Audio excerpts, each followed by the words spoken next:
NDA गठबंधन से जुड़े सांसद चिराग पासवान इस वक्त हमारे साथ हैं। चिराग जी, बड़ी कार्रवाई हुई है, 47 सांसदों को निलंबित किया गया है। बड़ी संख्या में सांसदों का, विपक्षी सांसदों का निलंबन हो रहा है और उनका आरोप है कि विपक्ष को विपक्ष विहीन करके सरकार अपने मुद्दे, लोकतंत्र की हत्या कर रही है और खासतौर से जवाबदेही से बच रही है। भाई कोई मुद्दे तो ये उठाने दे ही नहीं रहे।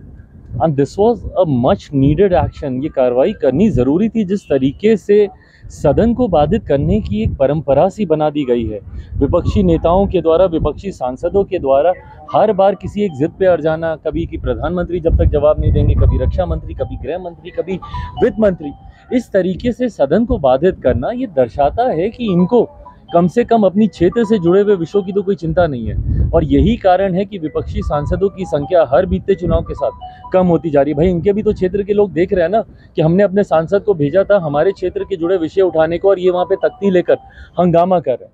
यही कारण है कि विपक्षी सांसदों से देश की जनता का विश्वास उठता जा रहा है। आप देखिएगा 14 से कम सांसद विपक्ष के 19 में थे, 19 से कम सांसद 24 में आएंगे, 24 में कम से कम 400 सांसद के साथ एनडीए गठबंधन चुनाव जीतेगा। आप एनडीए गठबंधन के साथ है, इधर विपक्षी गठजोड़ इंडिया ब्लॉक की बैठक हो रही है, एक बड़ी बैठक बुलाई गई है, एक बड़ी रणनीति वो बनाने वाले हैं कि कहा जा रहा है लोकसभा चुनाव मिशन मोड में हो और इसकी रणनीति बने। इसकी क्या गुंजाइश देखते हैं आप इस गठजोड़ की संभावनाओं को लेकर? अगर बात ये अलग अलग विचारधाराओं वाले, व्यक्तिगत महत्वाकांक्षाओं वाले नेताओं का एक गठबंधन है जो कि अभी तक तो इतने वर्षों में कोई स्वरूप नहीं ले पाया। पुनः ये लोग प्रयास कर रहे हैं, खींचातानी है इन लोगों के बीच में।